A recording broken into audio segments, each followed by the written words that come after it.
안녕하세요. 전재원 목사입니다. 제가 내공이 조금 약해서 마음이 곧잘 상하는데 나이 40 넘어가니까 더 상하는 것 같더라고요. 애들 먹는 음식 못 먹게 한다고 마음이 훅 상하고 막 이러는 거. 내가 보는 TV 이거 그런 거 왜 보냐고 그럴 때 막 마음이 훅 상하고 이런 게 있더라고요. 어느 목사님이 그런 얘기를 하시더라고요. 자기가 차를 타고 이렇게 가는데 정말 자기는 이유를 모르겠는데 신호등에 딱 걸려 있는데 옆에 다른 차가 와서 딱 쓰더니 창문 열고 난생 처음 들어보는 욕을 막 하시더라는 거예요. 그러니까 자기가 뭔가 실수를 하긴 하셨을 텐데 뭔지는 모르고 계시고 막 욕을 하는데 욕도 있잖아요. 듣다 보면 같이 막 욕을 하고 싶어지는 느낌이 드는데 그 목사님도 막 욕하고 싶은 욕구가 올라오는데 정작 욕을 해본 적이 별로 없어서 이럴 때 뭐라고 욕해야 될지 모르고 그냥 어쩔 줄 모르고 계셨대요. 그 순간에 이제 신호등이 딱 바뀌길래 악셀레이터를 확 밟으면서 그랬대요. 반사! 그러고 가버렸대요. 그럼 와, 이분 진짜 대단하신 분이다. 그 정도의 이 내공이 있으면 좋겠다 이런 생각이 듭니다. 그런데 그보다 더 큰 내공을 가지신 분을 본 적이 있습니다. 설교하러 단상에 올라갔는데 성도님 중에 한 분이셨을 것 같은데 마음이 좀 상하셨는지 A4지 용지 한 장에다가 크게 개, 새끼 이렇게 써갖고 올려놓으셨대요. 저 같은 사람 다 올라오면 그날 설교 아무것도 못합니다. 마음이 너무 상해갖고. 근데 그게 딱 올라와 있으니까 목사님이 그러시는 거예요. 제가 여태까지 살면서 수많은 사연들을 받아봤습니다만 이렇게 내용은 없이 자기 이름만 써서 올린 글은 처음입니다. 이러면서 이렇게 보여주시더래요. 오늘 우리가 다루게 될 이야기는 답이 되는 기독교를 통해서 팀 켈러의 변증에 관한 이야기를 다루게 될 겁니다. 변증에 관한 이야기를 다루는데 답이 되는 기독교를 한 3주 동안 여러분 목사님들이 읽으셨을 텐데 사실 읽으시면서도 그런 생각 혹시 해보지 않으셨습니까? 연기된 게 감사하다. 연기된 게 감사하다. 이걸 완전히 이해하지 못했고 소화시키지 못했고 시간이 좀 더 필요한데 감사하게 연기됐어. 그래갖고 막 또 읽었는데 아직도 부족해. 그래서 다시 또 연기해갖고 그나마 또 좀 읽고 오시고 이렇게 해서 읽어오신 분들에게는 오늘 많은 도움이 되실 것 같은데요. 저 역시 팀 켈러의 책 가운데 유일하게 한 권 제가 직접 써본 책이 하나 있는데 그게 답이 되는 기독교였습니다. 그러니까 답이 되는 기독교가 제게도 굉장히 어려웠어요. 그러니까 왜 답이 되는 기독교가 나한테 이렇게 어려울까라고 생각을 해보니까 읽을 때는 이해는 되는데 이게 막상 다른 사람한테 전하려고 하면 말이 막히는 거예요. 이게 뭘 의미했는지 어떤 의미인지 전달하는데 되게 어려워서 처음에는 용어가 익숙하지 않아서 그런가 이런 생각을 많이 했습니다. 거기에 세속주의, 유물론적, 인권, 총에 맞아서 쓰레기 더미에 버려지지 않을 수 있는 권리 이런 표현들이 입에 붙지 않는 거죠. 그래서 설명을 못하는 것 아닐까 이런 생각도 들었고 그러다가 또 무슨 생각이 들었냐면 변증을 배운 적이 없어서 그런 거 아닐까. 그러니까 저는 통합 측에서 이렇게 쭉 자랐기 때문에 제가 거친 학교, 제가 서울장신 졸업하고 광나루 장신 신대원을 졸업했는데 변증을 한 번도 배워본 적이 없습니다. 근데 총신대를 졸업하신 목사님들은 코넬리우스 반틸의 변증학을 한 학기 배우셨다고 그러더라고요. 그러니까 좀 총신 나오신 분들은 그나마 조금 이해가 되지 않을까 싶기도 하고요. 그리고 또 다른 하나의 이유는 그런 것도 생각해 봤습니다. 저는 변증보다 간증에 익숙한 세대죠. 그러니까 유교적 권위 아래서 의심하지 말고 무조건 믿어 라는 말을 들었거나 아니면 그걸 증명하는 수단으로 누가 이렇게 했더니 어떤 은혜를 경험했다더라 하는 형태의 간증에 익숙한 세대지 그걸 변증할 생각을 못했죠. 그리고 또 저 어릴 적에 그런 얘기도 많이 들었어요. 의심하는 건 죄다. 의심하는 건 죄다. 그래서 우리나라에서 믿음 좋은 사람은 덮어놓고 믿는 사람이다 라고 얘기하는 그걸 하도 드러나서 그래서 어려운 것 아닐까 이런 생각을 해봅니다. 그래서 이 답이 되는 기독교를 좀 더 잘 이해하기 위해서는 코넬리우스 반틸의 변증학과 관련된 책 한 권을 따로 읽는 것이 중요하겠다 싶은 생각이 들어서 제가 여러분들한테 나눠준 것이 모든 생각을 사로잡아 라는 책인데요. 그게 코넬리우스 반틸에 관한 것을 미국에 있는 교수님이 쉽게 설명한 책입니다. 그러니까 코넬리우스 반틸이 쓴 책은 아예 접근조차 못하겠고 이분이 쓰신 책은 그나마 좀 쉽더라고요. 리차드 프렛이라는 분이 쓰셨는데 여러분들한테 도움이 좀 되시라고 제가 그 책을 요약해서 프린트물로 좀 나눠드렸습니다. 근데 이 팀 켈러의 변증의 부분에서 이 변증의 필요성을 가지고 이제 생각을 해보자면 이런 겁니다. 팀 켈러의 책을 읽다 보면 재미있는 예화가 있죠. 술집에서 뭐 착하게 살아야 돼, 뭐 국가 간의 의리를 지켜야 돼, 신용을 지켜야 돼라는 말을 할 때 술 먹은 사람이 누가 그러던데라고 하는 말이에요. 누가 그러던데. 그것에 대해서 이렇게 설명을 쭉 하다가 보면 종교를 얘기하지 않고는 이야기의 한계를 느낄 수밖에 없다는 거죠. 그리고 또 다른 하나는 다른 책에서 봤던 것들, 이 답이 되는 기독교에 나오나요? 한 학생이 선생님에게 왜 그래야 되는데요? 왜 그러는데요? 하고 계속 질문하는 거예요. 그 질문에 대해서 답을 해주는데 교사의 의무 가운데 하나가 종교를 언급하면 안 되는 게 있어서 종교를 언급하지 않고 설명을 하니까 너무 답답하더라는 거예요. 그러니까 설명하는데 한계가 느껴지더라는 겁니다. 그래서 종교적인 변증이 필요하다라는 것에서 출발할 수 있다고 생각합니다. 코넬리우스 반틀의 이 전제주의 변증이라고 할 때 이 전제주의라는 말이 모든 주장에는 어떤 전제를 깔고 있는데 그 전제에 대해서 신빙성을 따져보는 방식으로, 그래서 상대방이 가진 전제가 틀렸다라는 것을 입증해낼 수 있으면 그 전제에서 출발한 주장들은 다 틀렸다가 될 수 있는 거죠. 여러분, 세상 가운데서 가장 못 믿을 존재가 누구냐면 바로 자기 자신 아닙니까? 내가 나를 몰라요. 내가 나를 모르는데 넌들 나를 알겠느냐라는 노래가 나올 만큼 자기를 모릅니다. 근데 우리는 어떤 주장을 할 때 내 생각에 이게 맞는 것 같아, 내 느낌에 이게 맞는 것 같아, 이런 얘기 하죠. 여러분, 제가 하나 자랑을 좀 하자면 지난 2주 전에 그 아르카라고 하는 출판사에서 이한민 대표님이 저를 찾아오셨어요. 찾아오셔서 책을 쓰자는 제의를 해주셨습니다. 그런데 그분이 저를 아는 것은 같이 공부하는 GCM 쌤이나 같이 공부하는 목사님 중에 한 분이 출판업계에서 이렇게 일을 하셨던 적이 있으시다고 그러는데 그분의 소개로 저를 아셨는데, 그분이 저에 대해서 읽은 글이라고는 그 기독 공부에 제가 목양 칼럼을 한번 올린 적이 있었는데 그 목양 칼럼을 보고 글을 한번 부탁하겠다고 오셨어요. 근데 제가 처음에 쓴 책이 목사도 사람입니다는 책을 써갖고 여러 출판사에다 출판 의뢰를 했는데 번번이 거절당했거든요. 그래갖고 결국은 자비량으로 출판한 책이 목사도 사람입니다는 책인데, 그때 그 경험이 있어 나갖고 와, 출판사 대표가 직접 와서 책을 써달라고 하는 얘기를 들으니 얼마나 신기하든지요, 그게. 그래서 근데 책을 쓰긴 해야 되는데 이게 여기 강의가 있으니까 강의 준비하느라고 책 쓸 시간이 없었거든요.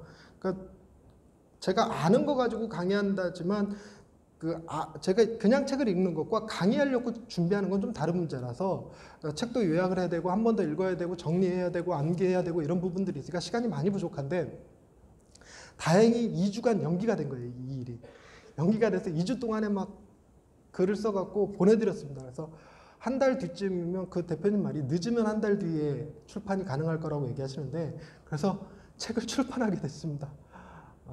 박수 한번 쳐주시죠. 감사합니다. 혹시 제가 지금 5주째 지금 강의를 하고 있는데 제 강의에 약간의 유익이라도 좀 되시고 계시나요? 도움이 되시나요? 그러면 책 좀 한 권 사주세요. 제가 윤석호 목사님한테 제 책 가지고 이거 강의 한번 하자고 그래야 되려나? 그래서 사주실래나? 네. 자, 그럼 변증에 대해서 얘기를 했는데 코넬리우스 반틸이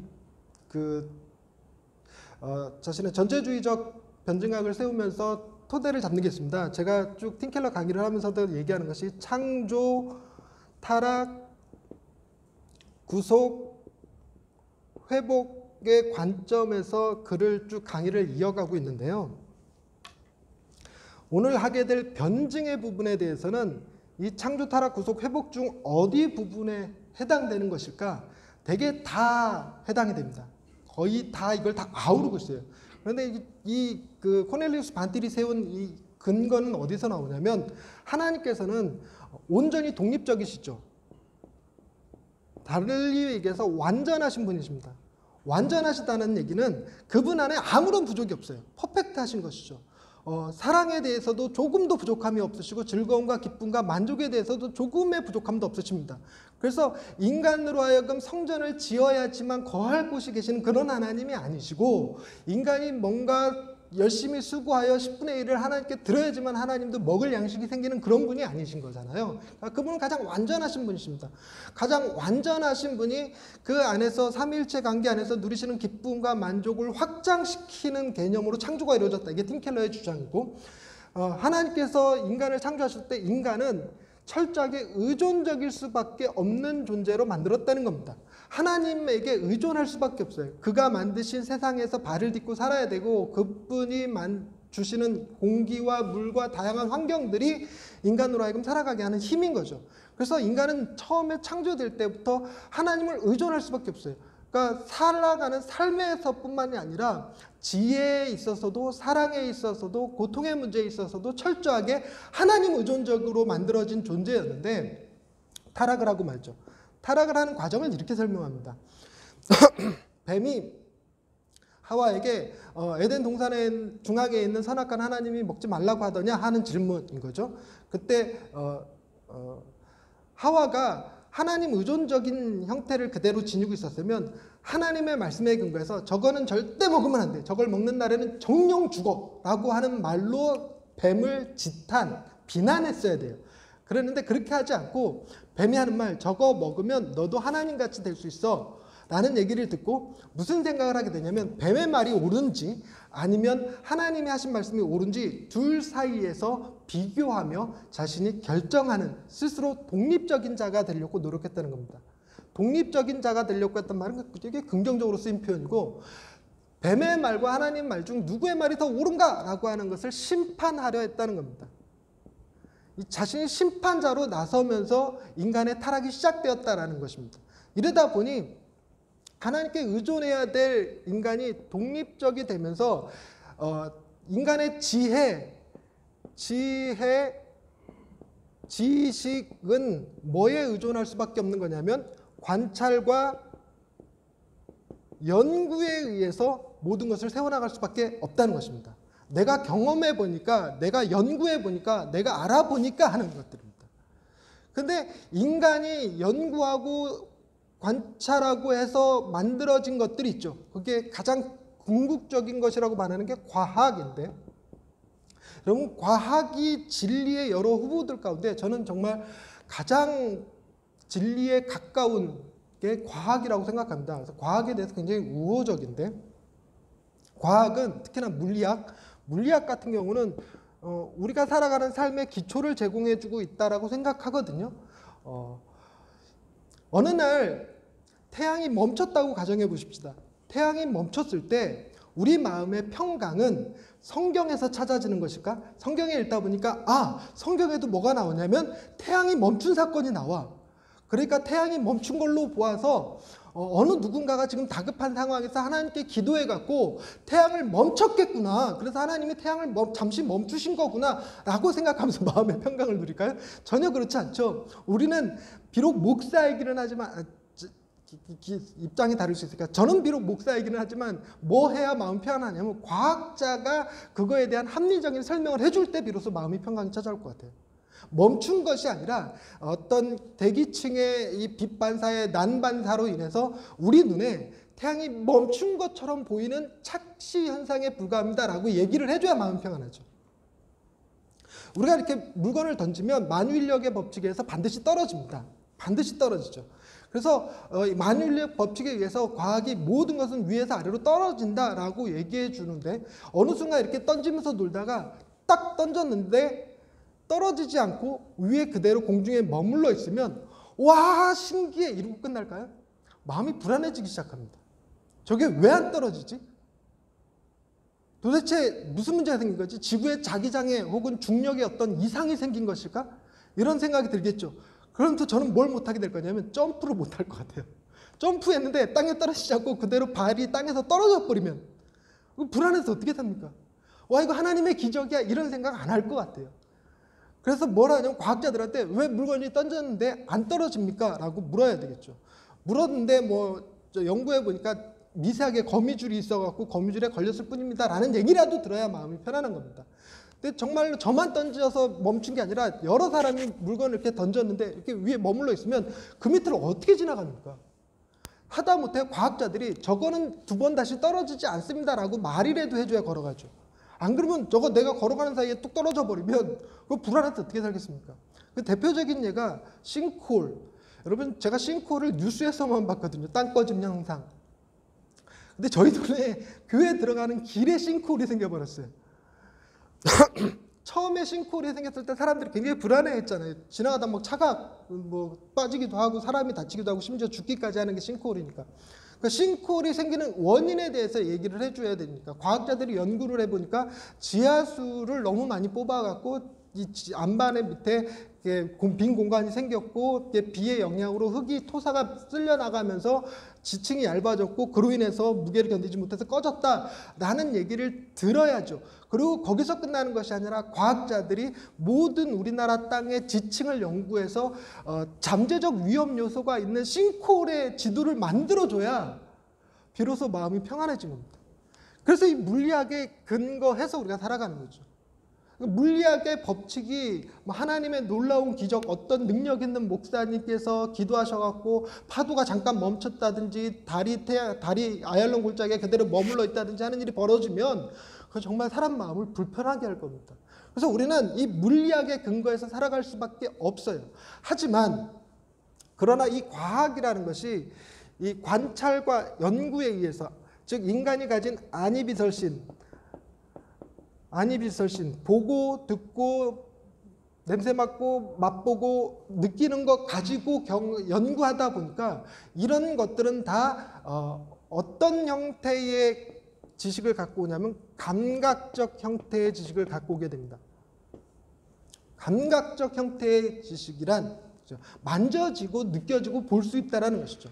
여러분 학문을 얘기할 때 우리가 신학을 하고 혹은 과학 혹은 식물학을 한다고 생각해 봤을 때 둘의 차이가 어떤 차이를 가지고 있냐면, 식물학 같은 경우는 연구해 볼 수 있는 대상이 존재합니다. 맛볼 수 있고 분해해 볼 수 있고 끓일 수 있고 하는 형태죠. 그래서 차갑게 했을 때 어떤 일이 벌어지지, 이걸 끓이면 어떤 현상이 벌어지지 하는 지지고 볶고 해볼 수 있는 대상이 존재합니다.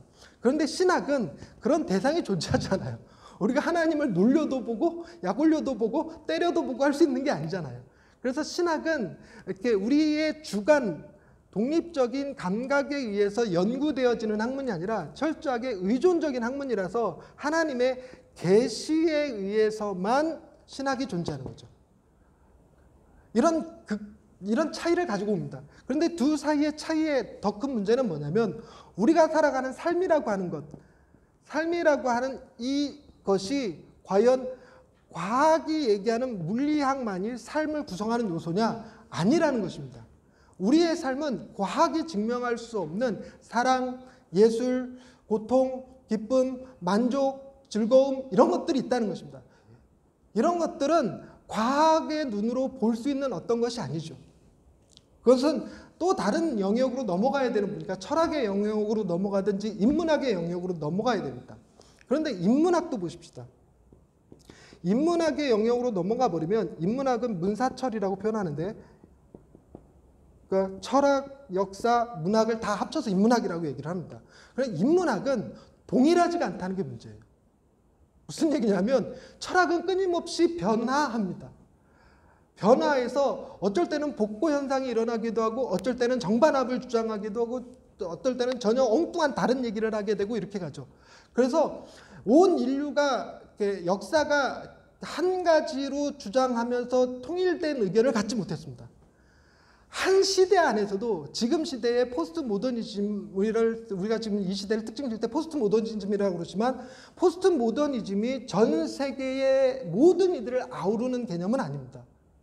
그러니까 저와 여러분들 같은 경우는 후기 근대 사회에 머물러 있는 상태이고요. 어떤 분들은 가만히 보면 여전히 중세시대 이전의 삶을 살고 계시는 것 같은 분들도 계십니다. 그리고 각 나라들마다 혹은 한 나라라 할지라도 동서와 남북이 전혀 다른 얘기를 하고 있죠. 재미있는 것은 우리나라는 태백산맥을 중심으로 동쪽에 있는 사람들과 서쪽에 있는 사람들의 이 갈등을 많이 겪고 있잖아요. 지역 갈등을 겪고 있는데 동서의 갈등을 가만히 생각해 보면 동쪽에 있는 사람들은 태양이 바다에서 뜨고 서쪽에 있는 사람은 태양이 산에서 뜹니다. 그러니까 산에서 뜨는 태양을 바라보고 산 사람과 저 동쪽 바다에서 해가 뜨는 걸 바라보고 산 사람의 아침 시간도 다르고 개념도 다르고 생각도 다르고 다 달라요. 그러다 보니 동쪽에 있는 사람들이 그려내는 인문학이란 인간이 그려내는 문의를 인문학이라고 그러는데, 인간이 동쪽에 있는 사람들이 삶의 문의와 서쪽에서 살아가는 사람들의 삶의 문의가 결코 같을 수가 없죠. 또 재밌는 것은 요즘 시대가 시대인 만큼 제가 이 국뽕 유튜버 국뽕 유튜브를 종종 봅니다. 일본에 관한 얘기를 할 때 그런 얘기를 하더라고요. 일본도 동서로 나눠져 있답니다. 그러니까 제 생각에는 그냥 동쪽에서 동쪽에 사는 사람들은 해가 바다에서 뜨는 걸 보고 서쪽에 사는 사람들은 해가 바다로 지는 것을 봤으니까 이렇게 다른 개념이겠구나 이랬더니 그게 아니라 동서로 관동지방, 관서지방을 이렇게 하는 전기 공급업자, 한 전기 공급업자를 뭐라고 표현하죠? 그게 회사가 서로 다르대요. 민간업체인데 회사가 서로 달라서 관동은 60Hz 전파를 쏘고 관서는 50Hz 전파를 쏜대요. 그래서 물건을 만들 때 내비게이션 같은 건 보통 30Hz짜리 30pps 내비게이션을 쓰는데 이게 60Hz랑 만나게 되면 주파수의 간섭이 생겨서 이렇게 신호등을 딱 보면 신호등이 전멸하는 상태로 보인대요. 우리 영상 볼 때 가끔 그런 거 있잖아요. 화면이 막 전멸하고 있는 현상. 그게 간섭 현상이라고 그러는데, 이런 간섭 현상을 해결하기 위해서 25로 낮추게 되면 관서 지방에 가면 그 현상이 나타난다는 거예요. 그래서 특이하게 일본은 19.5짜리 bps 내비게이션을 쓴대요. 뭐 이런 그지 같은 상황, 뭐 이런 거죠. 그래서 일본에는 물건을 팔기가 너무 힘들다고 그러더라고요. 게다가 일본은 100V를 쓰고 있다고 그래서 200V랑 220V랑 100V랑 겸용으로 물건을 만들지 않으면 일본에 팔 수가 없다고 그러네요. 이런 문제가 있어서 일본 자국의 기업은 뭐 보호할 수 있지만 세계화에서는 갈라파고스가 될 수밖에 없는 상황이라고 이렇게 얘기하던데, 어찌됐건 인문학, 인간의 문의를 가만히 들여다보면 이거를 우리가 살아가는 삶이 물리학의 기초에서만 이루어지는 것이 아니라 인문학을 필요로 하는 것인데, 그 인문학이 공통적으로 얘기되어질 수 있는 어떤 기준이라는 게 없다는 것이 문제인 거죠. 각자 자기가 처한 삶의 환경과 경험과 느낌에 따라서 주장하는 바가 모두 달라요. 역사에서도 다르고 현 시대에서도 다르고 이렇게 다르다 보니까 어떤 통일된 의견을 만들어내기가 거의 불가능하죠. 그러다 보니 현대사회는 똘레랑스, 각자가 생각하는 것이 옳아라는 형태로 진화하게 되죠. 포스트모더니즘이 가지는 4대 슬로건, 진행자도, 진행자도, 자기 자신에게 진실해야 된다. 그러니까 각자 인간이 어떤 존재인가를 느끼는 것은 자기의 생각이 어떠하냐에 따라서 다른 문제가 되죠. 그 다음에 행복도 최대한 너 스스로 행복한 일을 해라. 여러분, 이 행복이라는 것이 무슨 문제를 가르치냐면 이 인문학에서는 공리주의의 문제를 가져오거든요. 공리주의.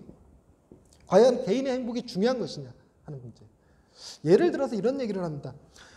어떤 과학자가 아주 탁월한 캡슐을 하나 만들었는데, 이 캡슐이 어떤 캡슐이냐면 인간이 가진 모든 욕구를 충족시켜 줄 수 있는 캡슐. 그 안에 사람이 들어가면 뇌파에 선을 연결해 갖고 이 사람이 자기가 캡슐 안에 있는지 캡슐 밖에 있는지 전혀 인식을 못해요. 구별을 못합니다. 전혀 구별을 못한 상태로 그 안에서는 자기가 꿈꾸는 모든 것을 다 실현해 볼 수 있는 거예요. 그래서 고통의 문제도 사라지고 뭐 장애물도 없어지고, 자기가 장애를 가지고 있으면 그 캡슐 안에 들어가 있으면 장애 없이 건강한 몸으로 살아가게 되고, 비록 캡슐 안에 있는 거지만 그걸 인식은 못하니까. 그리고 연예인도 될 수 있고 대통령도 될 수 있는 그런 캡슐이 있습니다. 그런 캡슐이 있다면 사람들한테 묻는 거죠. 그런 캡슐에 들어가시겠습니까? 사람들이 그렇죠. 캡슐에 들어가면 이 현실하고 다를 거 아닙니까? 그거 몰라요, 전혀. 더더군다나 캡슐 안에 들어가는 순간 이 캡슐 안에 캡슐이라는 것이 존재한다는 사실의 그 기억서부터 싹 지워버려요. 지워서 자신이 캡슐 안에 들어와 있다는 사실을 전혀 인지하지 못한 채로 살아갈 수 있는 그 캡슐. 그런 캡슐이 있다면 그 캡슐에 들어가겠습니까? 하고 이제 사람들한테 물었는데 사람들 중에 약 한 30-40% 정도가 들어가겠다라고 얘기를 했어요. 근데 나머지는 안 들어가겠다는 거예요. 왜 안 들어가겠습니까? 그랬더니 문제는 뭐냐면 나는 그 안에 들어가서 행복할 수 있지만 나 없는 내 가족은 어떻게 되느냐는 겁니다. 그들은 나 없는 삶을 살아야 되잖아. 그래서 얘기하는 것이 뭐냐면 개인의 행복을 위해서 다른 사람들의 행복을 조금 저해해도 되느냐, 깎아먹어도 되느냐 하는 이 공리주의의 문제가 대두가 된 거죠. 이것이 이 시대에 어떤 특징을 만들어내요. 제가 독일에 교환 목회를 하러 이제 독일에 갔습니다. 독일에 계신 선교사님하고 한 달 이렇게 해봤는데요. 그러니까 독일 유학을 워낙 가고 싶었다가 이제 집안 사정이 어려워서 그걸 포기하고 잊고 지냈는데 한 달간 바꿔서 목회하자는 얘기 듣고 얼마나 기분 좋고 신나든지요. 근데 갔더니 프라이부르크에 갔는데 프라이부르크가 거기 있는 한인교회가 자유성 한인교회라고 하는데 그 유학생들로 구성되어 있습니다. 유학생들이 거의 대다수를 차지하고 있는데 이 독일은 학비가 없기 때문에 공부가 끝났다고 해서 한국으로 돌아가는 애들이 별로 없더라고요. 공부가 끝나면 다른 학교로 가서 또 다른 공부를 해요. 그리고 또 그러다가 어떤 일이 벌어지면 현지인 혹은 독일 교포들하고 만나서 결혼을 해버립니다. 그래서 거기서 가이드를 하거나 아니면 다른 일을 하면서 그냥 거기서 살아버려요. 저는 이 독일에 갔을 때 독일이 이 나체주의를 표방하거든요. 나체주의를 표방해서 이렇게 목욕탕, 사우나에 가면 남녀노소가 전부 다 옷을 벗고 한 곳에 다 머물러 있어요. 그 낙원 같은 공간이죠. 그런데 그 문화를 가지고 있다 보니까 이 여자들이 삶에서 제약을 잘 안 받는다는 느낌이 들었어요. 그러니까 이렇게 인사할 때 우리는 이렇게 인사하잖아요. 근데 이런 거 잘 안 해요.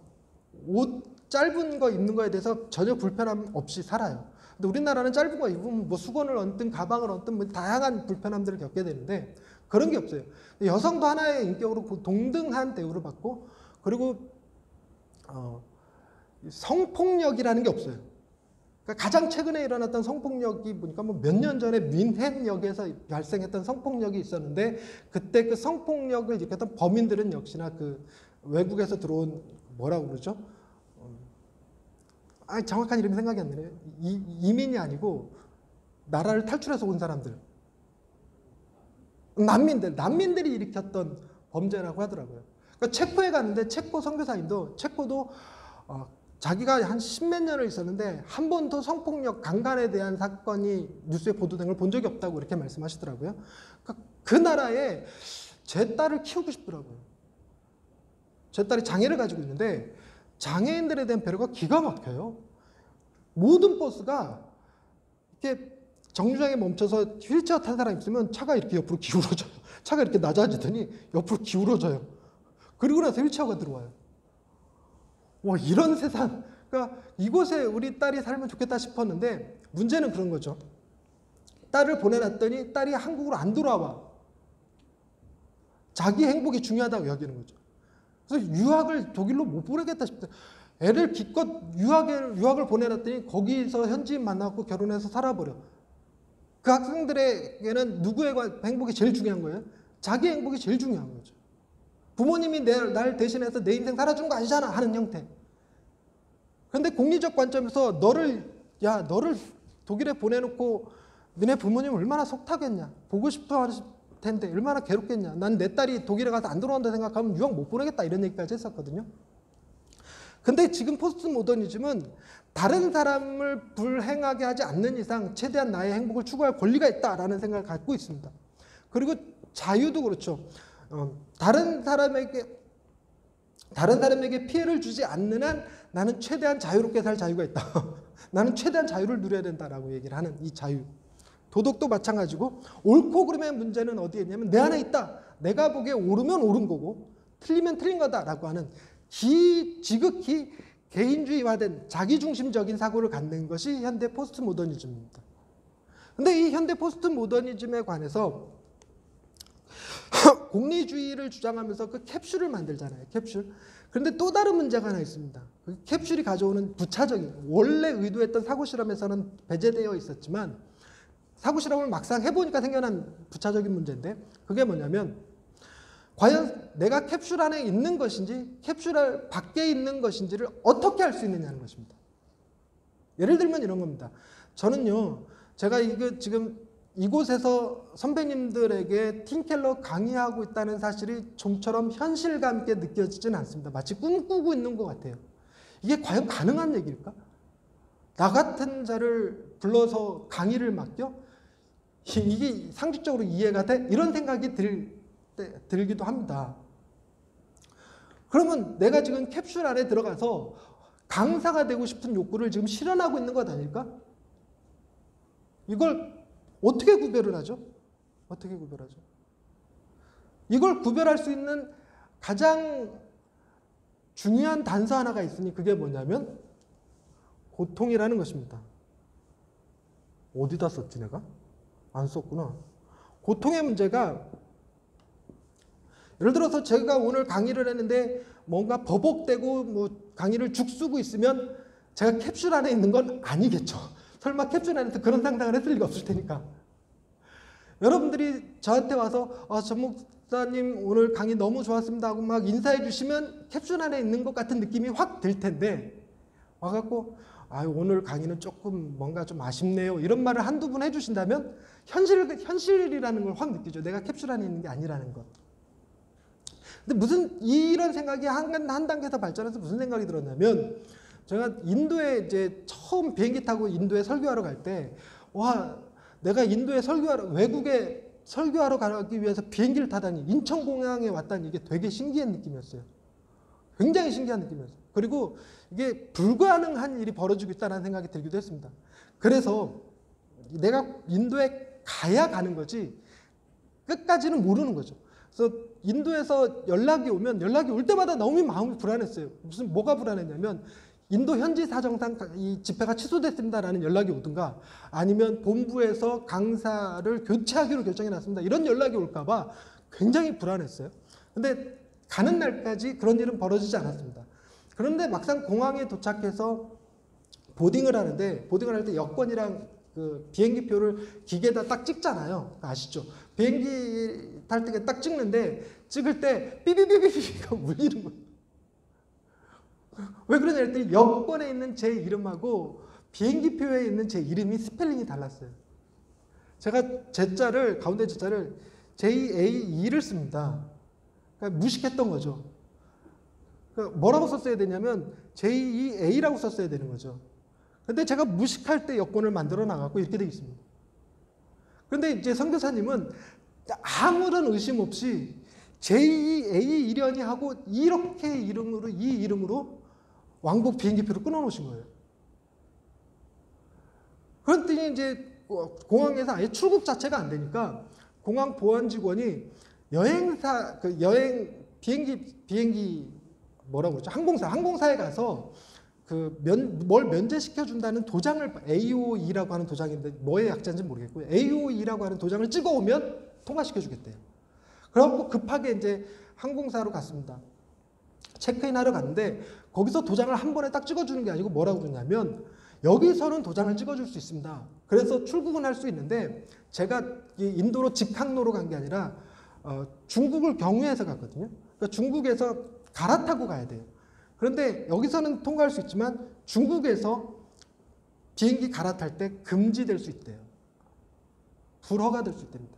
뿐만 아니라 인도에 도착해서도 인도에서 들어갈 수가 없다는 거예요.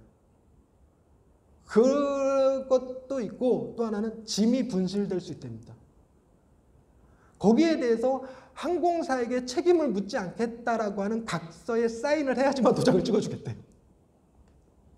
그때 무슨 생각이 뻑 들었냐면, 그럼 그렇지, 내까지 무슨 외국에 설교를 하러 가, 이런 생각이 훅 들어왔습니다.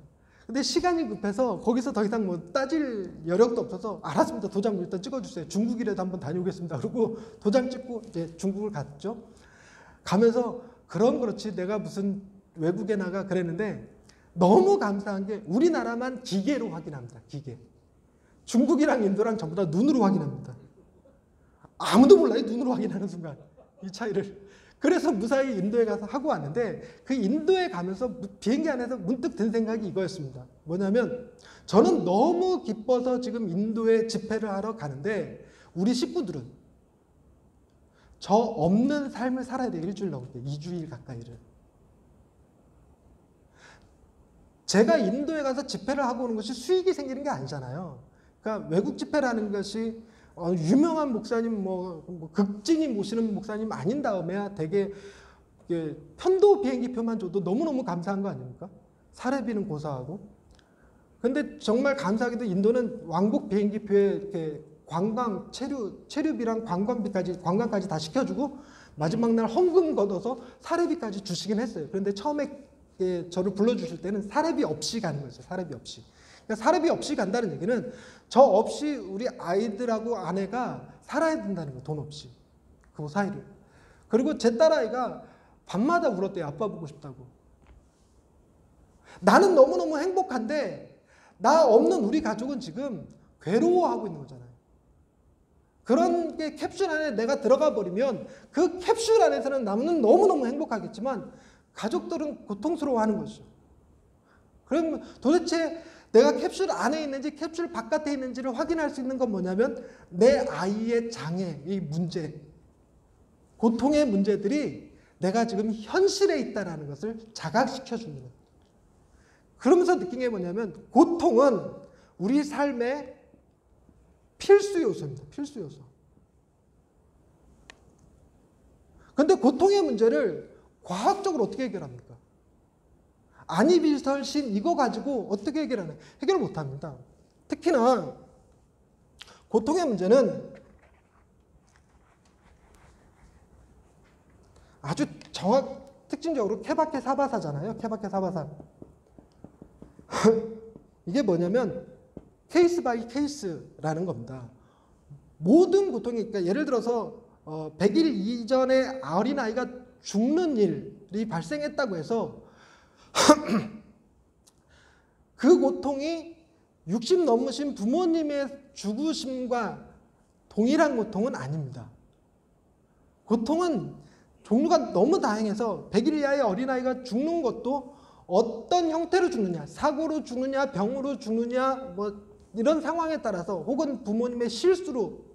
제 딸아이가 이 장애 척추를 가지고 있어서 매일 치료실을 가는데 치료실에 가면 뇌성마비 아이들이 거기 많이 있거든요. 치료받으러 오는 아이들 중에. 근데 그 아이들 중에 일부는 부모가 아이를 떨어뜨려서 아기 때 떨어뜨려서 뇌성마비가 된 아이들이 들어 있어요. 그런 경우가 고통의 케이스마다 케이스예요. 그리고 또 하나는 사람 바이 사람이에요. 사람의 기질과 성향에 따라서 고통에 대해서 느끼는 감정이 다 다릅니다. 여러분, 타이어 빵꾸 나면 어떤 기분 드세요? 막 승질 확 나지 않습니까? 근데 전 별로 그런 거 승질이 안 나요. 그 보험회사 불러갖고 5,000원이면, 아니, 보험회사 부르면 5번 그냥 떼우는 거고, 카센터 가도 5,000원이면 떼워요. 그거 갖고 길길이 승질 부릴 건 아니죠. 그런데 이런 게 사람의 기질과 성향에 따른 문제입니다. 이런 기질과 성향에 따라서 고통의 문제가 다 다른데 이 고통을 도대체 어떻게 천편일률적으로 인문학에서 이거는 이렇게 저건 저렇게 이럴 땐 이렇게 저럴 땐 저렇게 라고 얘기할 수 없는 겁니다. 그 고통은 삶의 필수적인 요소이다 보니까 현대인들은 고통에 대해서 어떻게 하냐면 이걸 한낱 인생의 리스크로 처리를 해서 리스크 관리를 하죠. 가장 대표적인 게 보험이죠. 뿐만 아니라 고통을 자아실현의 가장 큰 걸림돌로 여깁니다. 자아실현이 지금 포스트 모더니즘 시대 현대 세속주의를 살아가고 있는 사람들에게는 가장 큰 목표가 자아실현이에요. 근데 자아실현을 이루는데 고통은 가장 큰 걸림돌이 되죠. 그러다 보니까 어떤 현상까지 벌어지냐면 고통은 악이다라고 하는 문제까지 갑니다. 그래서 고통의 문제 앞에 어떤 일이 일어나면 고통이 일어나는 거 보니까 신은 없다라고 얘기하는 거예요. 더더군다나 기독교에서 말하는 그런 사랑의 신은 없다라고 얘기하는 거예요. 더 듣기 싫은 표현이 그런 거죠.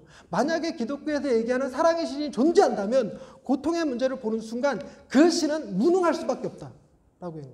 우리도 동일한 경험이 있죠. 이 세월호 사건이 일어났을 때. 세월호 사건이 있을 때 신정론에 대해서 엄청난 논의가 일어났고 사람들이 그 안에서 괴로워하고 고통스러워하고 하지 않았습니까? 그런데 이걸 악의 문제로 바라보는 사람들은 인생에서 고통은 제거해야 되거나 피해야 되거나 아니면 적절히 관리해야 되는 거예요. 스트레스 관리하듯이 관리해야 되는 문제로 치부되어 버립니다. 과학이 해결해 줄 수 없는 문제예요. 근데 이런 삶의 다양한 문제들이 과연 관찰과 연구, 안이비설신에 의해서 감각적인 지식으로 해결될 수 있는 문제냐?